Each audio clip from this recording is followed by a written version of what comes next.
로베스피에르 혁명의 탄생. 1793년 5월 26일 로베스피에르는 여전히 열이 나고 쇠약한 상태에서 다시 연단에 섰다. 간신히 말할 수 있게 된 그는 이번에는 자신이 전쟁을 선포한다. 나는 이 범죄자들이 그들의 추악한 활동을 마무리하도록 내버려 두렵니다.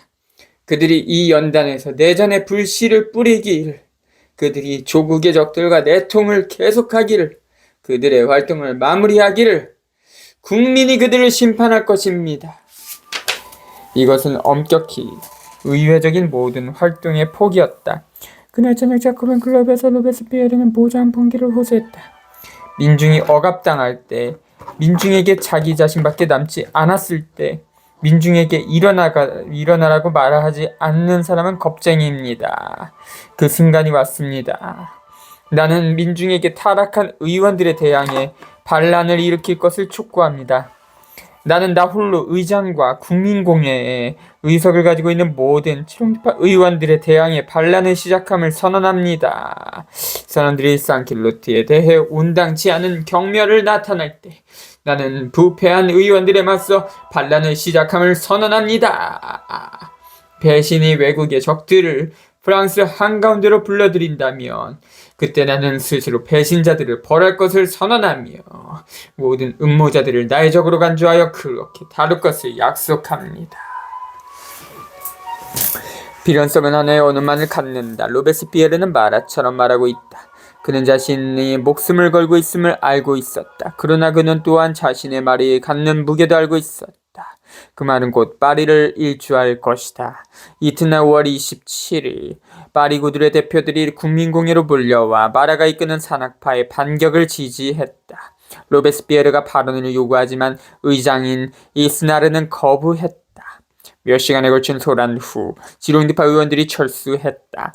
회의장에 남은 산악파, 평원파는 수감된 애국파의 석방을 결의하고 12인 위원회를 해산했다. 408초. 이튿날 이번에는 지롱드파가 반격에 나서 로베스피에르의 최종적인 개입에도 불구하고 12인 위원회를 재건하게 하였다. 5월 29일 구회의들은 주교관저에서 비밀 봉건위원회를 구성했다. 저녁에 로베스피에르는 다시 자코뱅 클럽에서 발언했다. 그는 운동에 합류할 것을 자코뱅들에게 촉구하지만 동시에 지휘권을 맡으라는 제안을 거절했다. 이번에는 아마도 그가 실제 봉기를 지휘하는 데 적합하지 않다는 것만큼이나 육체적으로 쇠약해진 그의 상태가 영향을 미쳤을 것이다. 413쪽, 669쪽. 나는 민중들에게 스스로를 구제할 방법을 일러줄 수 없습니다. 그것은 어느 한 사람에게 주어진 일이 아닙니다. 그것은 나에게 주어진 일이 아닙니다. 나는 4년간의 혁명에 의해 그리고 전제적인 승리와 그보다 더 격렬하고 더 타락한 모든 것의 비통한 광경에 의해 소진됐습니다. 또한 나는 빨리 낫지 않은 열명, 특히 애국심의 열병 때문에 쇠약해졌습니다. 이미 말했다시피 더 이상 내게 이 순간 수행해야 할 다른 의무는 남아있지 않습니다. 평원파, 라플라이밍, 국민공회에서 다수를 차지했던 중도파, 소택파, 말레이스라고도 한다. CS와 바레르 등이 평안파의 지도자였다. 처음엔 지롱드파의 편을 들었으나 점차 급진적인 산악파로 기울어 1993년 1월 국왕 처형에 찬성하는 다수표를 던졌다. 1794년 테르미도르 반동 때 로베스피에르와 급진파를 제거하는 데 기여했다.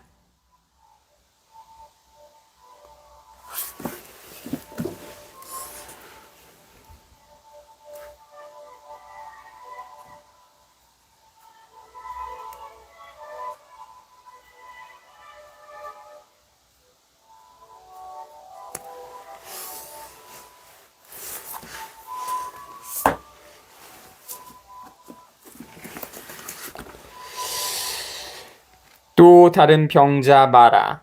그는 6월 2일 이후 병세가 악화되어서 더 이상 거의 국민공회에 나오지 못할 것이다. 재능과 조언에 힘입어 봉기위원회는 준비를 완료했다. 5월 31일 1792년 8월 10일 아침에 그랬던 것처럼 경중이 울리고 상킬로트들은 앙리오의 지휘를 아래 국민공회로 진군하여 공회에 침입해 군사적 사회적 조치들, 1차적으로는 시민위원회의 폐지와 지롱드파 지도자들의 체포를 요구했다. 상태를 295조. 로베스피에르가 그들을 지지하는 발언을 했다. 그가 다소 길게 열정적으로 발언했으므로 베르니오가 그의 말을 끊었다. 그러니 결론을 말하시오. 그러자 로베스피에르가 마무리한다. 예, 결론을 말하겠습니다. 그것은 당신들에게 반대하는 것입니다.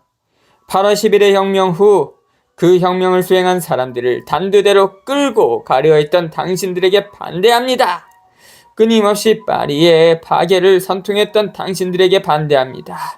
전제군주를 구하고자 했던 당신들에게 반대합니다. 듀무리에와 공모했던 당신들에게 반대합니다. 듀무리에가 목을 요구했던 그 애국파들을 가차없이 기소했던 당신들에게 반대합니다.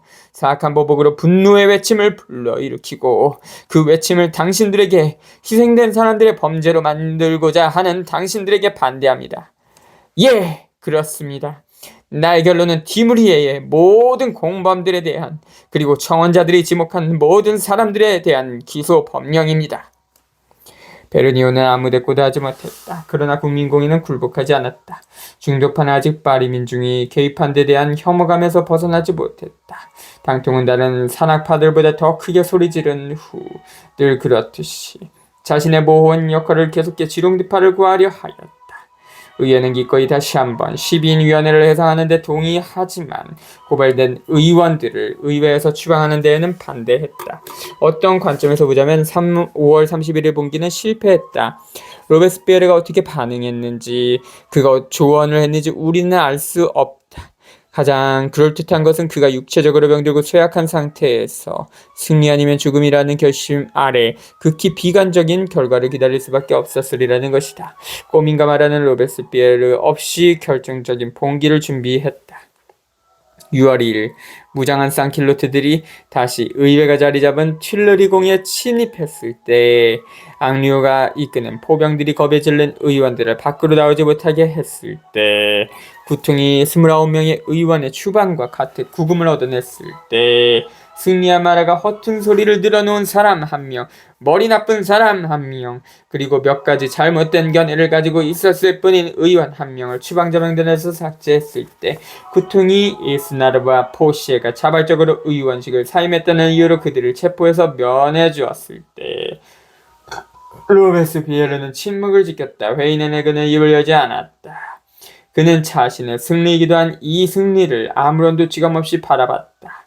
왕단파 반도들이 리옹에서 권력을 장악했고 방대군이 다시 승리를 거뒀다는 소식이 이미 파리에 알려져 있었다.